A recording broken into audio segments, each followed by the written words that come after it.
rumah. Nah, jumpa lagi dengan Nusrini. Kali ini kita akan belajar materi IPS tema 3 subtema 1. Tentang apa? Tentang interaksi sosial. Nah, untuk itu silakan dipersiapkan buku PPD-nya dan simak penjelasan Nusrini baik-baik.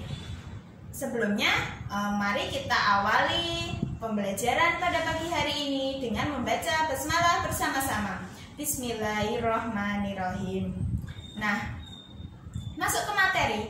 Apa sih yang disebut dengan interaksi sosial itu? Interaksi sosial adalah hubungan timbal balik antara individu satu dengan individu yang lain yang bersifat saling mempengaruhi. Nah, interaksi sosial itu dapat dilakukan di mana saja.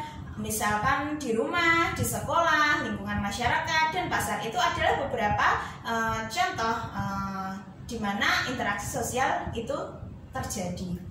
Nah, interaksi sosial antara manusia dengan lingkungan sekitar itu ada bermacam-macam. Misalkan mengolah tanah persawahan, itu ada interaksi sosial yang dilakukan oleh seorang petani dengan lingkungannya berupa apa? Sawah. Nah, yang kedua ada reboisasi atau penanaman hutan yang gundul.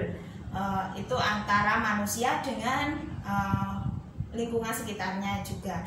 Selanjutnya ada tebang pilih, yang keempat ada melaut, itu yang kelima ada penambangan. Nah, itu adalah contoh interaksi sosial yang dilakukan oleh manusia dengan lingkungan sekitarnya. Tujuannya untuk apa? Untuk memenuhi kebutuhan manusia itu sendiri.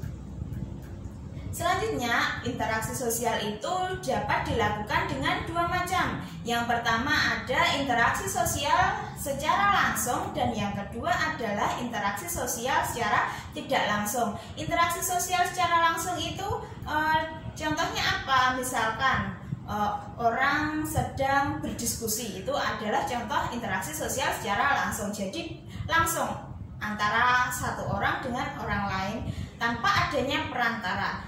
Selain itu contohnya apa? Seorang ibu yang berbicara dengan anaknya, itu adalah contoh interaksi sosial secara langsung. Sedangkan interaksi sosial secara tidak langsung itu contohnya, nah, Usrini menelpon siapa? Ustati, bisa.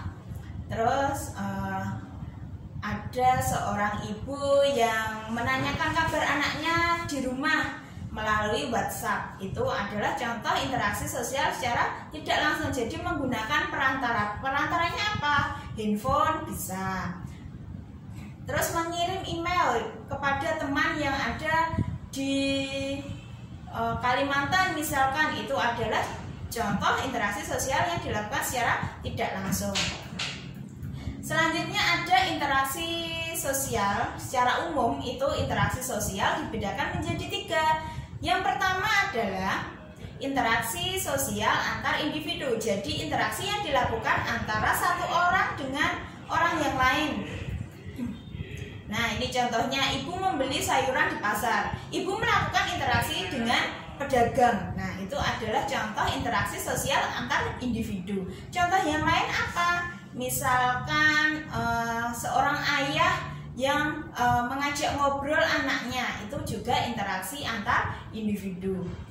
Yang kedua itu interaksi sosial individu dengan kelompok. Jadi interaksi yang dilakukan satu orang dengan satu kelompok. Misalkan apa? Seorang guru yang berbicara di depan kelas pada waktu menjelaskan materi atau menjelaskan pada saat pembelajaran berlangsung. Itu adalah contoh interaksi sosial individu dengan kelompok. Yang ketiga itu interaksi sosial antar kelompok. Jadi interaksi yang dilakukan antara kelompok satu dengan kelompok yang lain. Contohnya apa? Misalkan pertandingan bola voli antara kelas 5A dengan kelas 5B. Nah, itu adalah karena kelompok 5A dengan kelompok 5B. Selain itu apa? Misalkan ada pertandingan sepak bola antara Persija melawan Persib Bandung. Nah, itu adalah contoh interaksi sosial antar kelompok. Nah, selanjutnya tujuan interaksi sosial itu apa? Yang pertama, memenuhi kebutuhan hidup. Jadi dengan adanya interaksi sosial akan dapat seseorang itu dapat memenuhi kebutuhan hidupnya. Yang kedua, menjalin persahabatan. Nah, apa bisa seumpamanya